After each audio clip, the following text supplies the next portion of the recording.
তেলের পাম্পে তেল নাই, জনগণের বেল নাই। তেলের পাম্পে তেল নাই, আমগো বেল নাই। কওয়ারও জায়গা নাই, সবারও কায়দা নাই। চারিদিকে শুনি শুধুই নাই রে, কিছু নাই রে। ও দেশের ভাই রে, বল না কোথায় যাই রে, একটু শান্তি বলো কোথায় গেলে পাই রে। তেলের পাম্পে মোটর সাইকেল গাড়ির সিরিয়াল, আর নেতা বলতেছে পর্যাপ্ত পরিমাণে তেল আছে। আবার অনেকে বলতেছে তেল নাকি জনগণ বাড়ি বাড়িতে ড্রামে ভরে রাখতেছে। হাই রে, কত বাহানা আর কত কথা।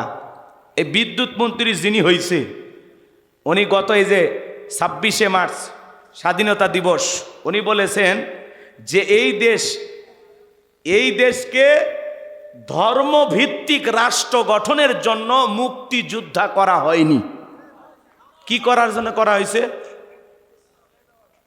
দেখেন, এই সমস্ত মন্ত্রীরা যে কথা বলে, দেখে কি বোঝা যায় এরা ইসলামের বন্ধু না শত্রু? ধর্মভিত্তিক রাষ্ট্র গঠনের জন্য এই দেশে মুক্তিযুদ্ধ করা হয়নি। শুধু ইসলাম ধর্মের কথা বলা হচ্ছে না, সব ধর্মের কথাই বলা হচ্ছে। তাহলে একটা দেশে, একটা রাষ্ট্রে যদি ধর্ম না চলে, চলবেটা কি? মানুষ তো ধর্মের অনুসরণ অনুযায়ী চলবে। কথা বলেন না কেন? ওরা পরিষ্কার ডাইরেক্ট বলতে পারে না যে এই দেশে ইসলাম প্রতিষ্ঠিত করার জন্য মুক্তিযুদ্ধ করা হয়নি, এই কথা স্পষ্ট বলতে পারে না। খালি অ্যাঙ্গেলে অ্যাঙ্গেলে মার দিয়ে যায়, আর ওনাদের অ্যাঙ্গেল আমরা বুঝি। কথা বলেন ঠিক কিনা?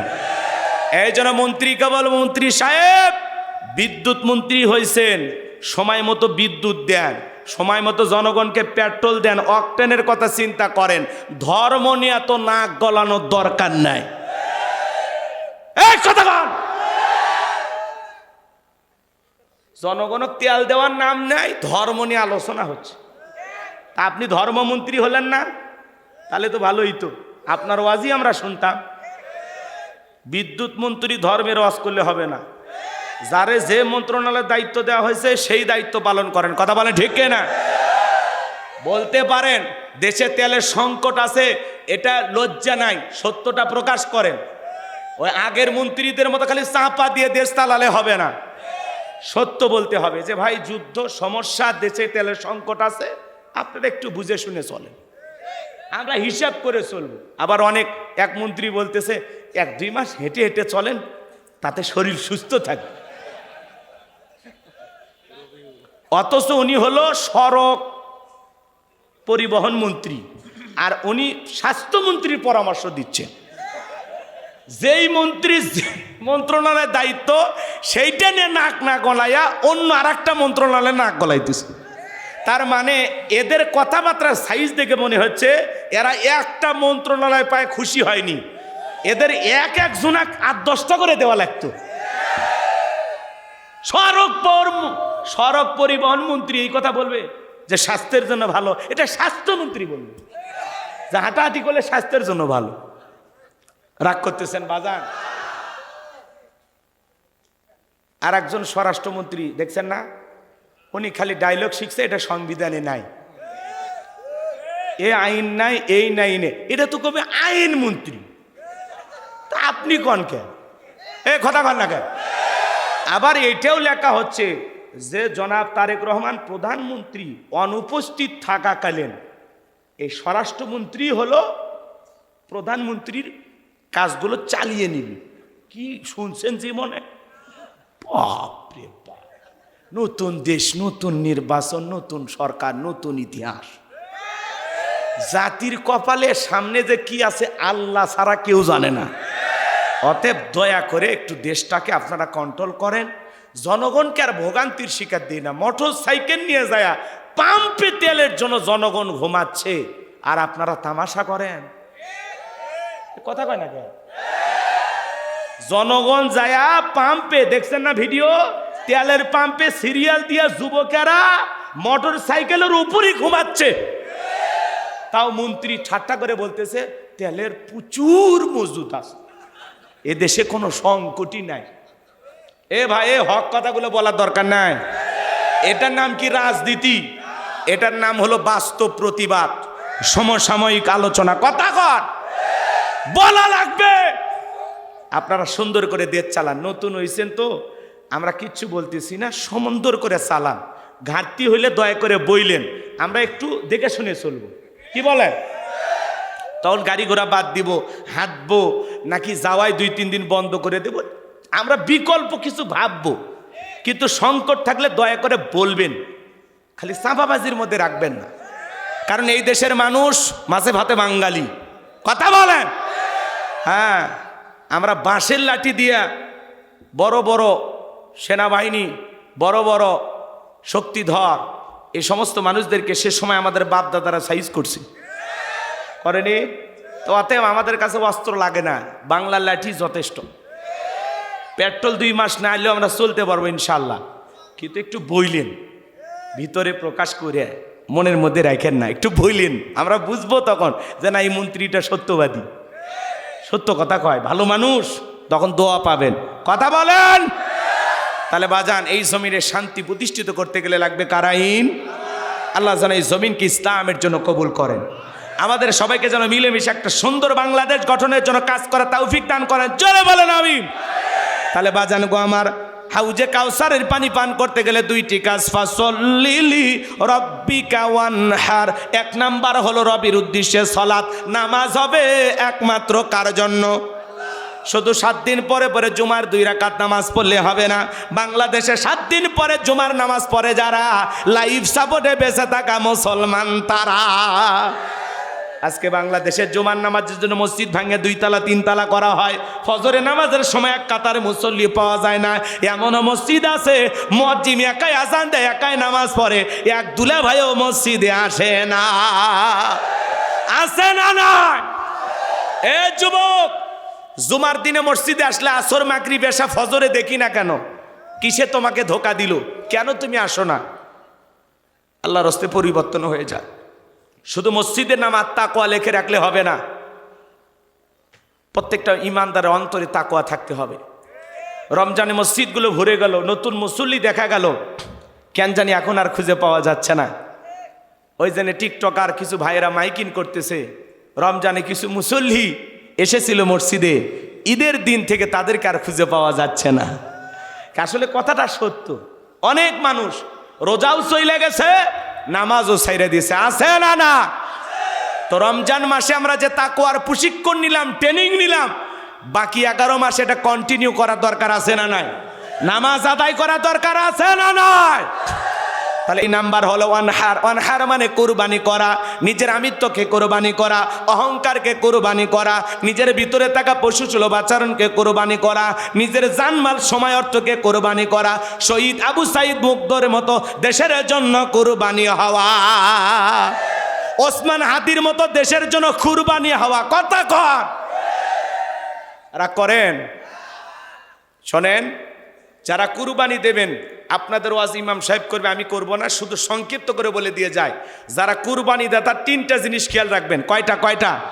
যারা কুরবানি দেবেন, 1 নাম্বার হলো নিয়ত সহি কুরবানি আল্লাহর জন্য। ইন্নামাল আমালু বিন্নিয়াত, প্রত্যেকটা কাজ নিয়তের ওপরেই নির্ভরশীল। অনেকে বলে হুজুর নতুন মেয়ের বিয়ে দিলাম, জামাই বাড়িতে গোস্ত না পাঠালে মান সম্মান থাকবে না, অতএব কিস্তি তুলে হলেও কুরবানি দেবই। আছে না নাই? অনেকে বলে হুজুর বছরকার দিন, ঈদের দিন ছেলে মেয়ে মানুষের গোস্তর দিকে তাকায় ফেলবে, আমি বাপ হয়, এটা সহ্য হয় না হুজুর, অতএব সুদের উপর টাকা নিয়ে হলেও দেবই। এরকম আছে না নাই ভাই? আচ্ছা বলেন তো, এইভাবে আপনাকে কে কুরবানি দিতে বলছে? আপনার উপরে কুরবানি ওয়াজিব, সামর্থ্য আছে আপনি দেবেন। যদি সামর্থ্য না থাকে তাহলে জোর করে নিজের ওপরে কুরবানি চাপায় নেওয়ার দরকার নাই। কথা কয় না গো? আপনি আগেই নিয়ত করে চুছেন ছেলে মেয়ের জন্য, জামাই বাড়িতে গোস্ত পাঠানোর জন্য। কুরবানি করা মানে কি? খাওয়া। হ্যাঁ, কুরবানি করা মানে কি? ত্যাগ করা, স্যাক্রিফাইস করা, বিলিয়ে দেয়া, বন্টন করা। ভোগের নাম কুরবানি নয়, ত্যাগের নাম কুরবানি। নিজে না খায়া অন্যের মুখে হাসি ফুটানোর নাম হলো কুরবানি। আর আপনি কুরবানি জবাই করিয়া গোস্ত খাইয়া ঘুঘুডাঙ্গা বাজারে যায় বলতেছেন, হে দোকানদার ভাই একটা ঠান্ডা আরসি দাও তো, আর দাঁত খিলেল করে বলে এইবারের কুরবানির গোস্তের সেই টেস্ট, সেই মজা। আর এদিকে প্রতিবেশী একটু মশলা বাইটা, আদা রসুন বাইটা, আমার ভাষা কি বলেন, কি বলেন আপনারা? মশলা বাটা, এটা কি বলেন? গরিব মানুষ, প্রতিবেশী দুঃখী, কুরবানি দেওয়ার সামর্থ্য নাই, কিন্তু একটু মশলা কিনছিল বাজার থেকে, ওই মশলা আদা রসুন বাইটা অপেক্ষা আছে। ছোট্ট বাচ্চাগুলো বলতেছে, মা তুমি কি গোস্ত রান্না করবে না? মা বলতেছে, বাবা ওই যে প্রতিবেশী কুরবানি দিছে, একটু অপেক্ষা করো, কোটা বাছা হয়ে গেলে তো আমাদেরকে একটু দিয়ে যাবে, সেখান থেকে আমি তোমাদেরকে রান্না করে খাওয়াবো। ওই গরিব প্রতিবেশী আপনার 2-4 টুকরা গোস্তের জন্য বছরকার একটা দিন অপেক্ষায় আছে, আর আপনি কি করলেন?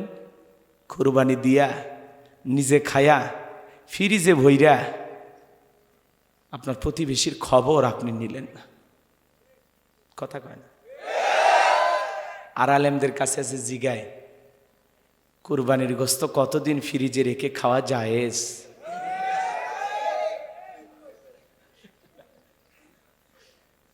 হুজুর আর কি বলবে, কয় এই কুরবানির গোস্ত পরের কুরবানি খান।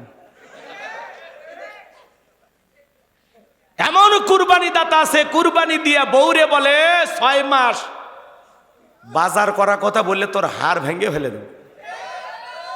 আছে না নাই? আহারে কুরবানি দাতা, ও ভাই, আল্লাহ আপনাকে ধনী বানাচ্ছে, সামর্থ্য দিয়েছে, আপনি তো দিতেই পারবেন। ওই যে প্রতিবেশী অপেক্ষা আসে, যান না ও ভাই, যান না, ওনার ঘরে একটু একবেলা খাওয়ার মতো গোস্ত পৌঁছায়া দেন। ওই গরিব দুঃখী আপনার প্রতিবেশী যারা দিতে পারে নাই, তাদের ঘরে যদি 1/2 কেজি 1 কেজি করে একটু তাদের খাওয়ার মতো গোস্ত তাদের দুয়ারে, তাদের ঘরে, তাদের সন্তানদের মুখে একটু তুলে দিতে পারেন, এর নাম হলো কুরবানি। আল্লাহ কি বলছেন? বাইসাল ফাকির, নিজে আহার করো, দুস্থ অভাবগ্রস্ত যারা আছে তাদেরকে খাওয়াও, তাদেরকে দাও। এই জন্য নিজে না খায়া অন্যের মুখে তুলে দেওয়ার নাম হলো কুরবানি। কথা বুঝতে পারছেন? তাহলে 1 নাম্বার ছেলে মেয়ের জন্য না, জামাই বাড়িতে গোস্ত পাঠানোর জন্য না, আল্লাহকে খুশি করার জন্য কুরবানি।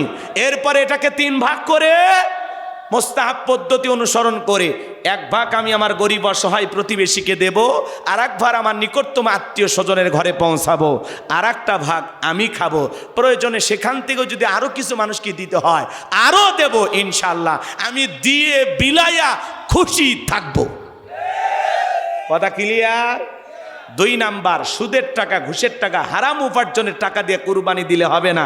আল্লাহ পবিত্র, তিনি পবিত্র বস্তুকে ভালোবাসেন। 3 নাম্বার, ফাসল্লি রব্বিকা ওয়ানহার, রবের উদ্দেশ্যে সালাত আদায় করো, রবের জন্য কুরবানি করো। আগে নামাজি হবেন, তারপরে কুরবানি দেবেন। কোনো বেনামাজির সাথে ভাগে কুরবানি দেবেন না, দেবেন না, দেবেন না। আপনার নামাজ নাই, কিসের কুরবানি দিবে রাখছেন আপনি? ফজরের নামাজ নাই, জুমার নামাজ নাই, কুরবানির দিনে ঈদের নামাজও পড়েনি, কুরবানির দড়ি ধরে বসে আছে গরু। আর কচ্ছে হুজুর এতক্ষণ পরে এলেন। হুজুর কচ্ছে ভাই আত্মীয় স্বজনের কবর জিয়ারত করে আসলেন। কয় তাড়াতাড়ি দেন, বহুত কাম বাকি আছে। কুরবানির গোস্ত কাটা লাগবে, আবার সিনেমা দেখতে যাওয়া লাগবে, আছে না? নেই। যুবকেরা আবার ঈদের ছবি দেখে, এরা খুব ছবি দেখে। একজন ছবি দেখে করছে আলহামদুলিল্লাহ শাকিব খান সেরা অভিনয় করছে। ওরে বদমাইশ, সিনেমা দেখে কয় আলহামদুলিল্লাহ সেরা অভিনয়। হ্যাঁ, আবার পরিচালক যারা, ওরা বলতেছে আলহামদুলিল্লাহ আমার ছবিটা খুবই ভালো চলতেছে, মনে হয় পিঠা লাগবে। তারপরে দেখেন ওরা আল্লাহ ডাকতেছে, মানে ঠেলাত পরে। তাহলে সিনেমা দেখে ওই দেশের মানুষ কি কয়? আলহামদুলিল্লাহ। ছবি ভালো চলতেছে, আলহামদুলিল্লাহ। দেখে আসেন শাকিব খানের ছবি। রাগ করতেছেন নাকি আপনারা? তাহলে কুরবানিও দেয়, নামাজও পড়ে, আবার সিনেমা হলে যা সিনেমাও দেখতেছি। ফাটাকিষ্ট। রাগ করতেছেন আপনারা? আমার কথায় বিরক্ত হয়েছেন? তাহলে কুরবানি কার জন্য? তাহলে নামাজি হয়ে আমরা কুরবানি দেবো ইনশাল্লাহ। আজকে থেকে নিয়ত করেন আমি নামাজ পড়বো, তারপরে কুরবানি দেবো ইনশাআল্লাহ। এই দুইটা আমল করতে পারবেন তো ইনশাআল্লাহ। এরপরে 3 নাম্বার আয়াত, ইন্না শানিয়াকা হুয়াল আবতার। আল্লাহু আকবার। এ ভাই কুরবানি ওয়াজ করাতে রাগ করছেন? আপনারা ভাগে দেন, যার সাথে ইচ্ছা দেন, কিন্তু ওইরকম গরু দিন না। এমনও গরু কিনে 4 জন না 7 জন ভাগে, 7 জন একটা গরু ভাগে কিনছে, 4 জন ধরে ধরে টানে, পেছন থেকে 3 জন ঠেলে। এমন দুর্বল গরু, যেই গরুর উপরে বয়স্ক ভাতা ওয়াজিব, শরীরে সব হাড় দেখা যায়, গোস্ত খুঁজে পাওয়া যায় না। হুজুর কয় হুজুর জব করে দেন। কুরবানি স্থান পর্যন্ত হাঁটে যাওয়ার শক্তি নাই, কোলে করে নিয়ে গেছে, ধাক্কা মারলে পড়বি আর মরবি। এই গরু জবাই করে না আল্লাহর হস্তে। আল্লাহ বলেন তাসুরুন নাযিরিন, চমৎকার হুষ্টপুষ্ট দেখতে একটা সুন্দর গাভী জবাই করবেন। নামাজি মানুষ না পান, সুদখোর ঘুষখোর ছাড়া ভালো মানুষ না পান, আপনি একাই দেন। একাই কুরবানি দেওয়া উত্তম, একাই দেওয়া উত্তম। একটা ছাগল দেন 20-30 হাজার টাকা দেয়া, 15-20 হাজার টাকা দিয়ে একটা ভেড়া দেন গো, ভেড়া ভেড়া,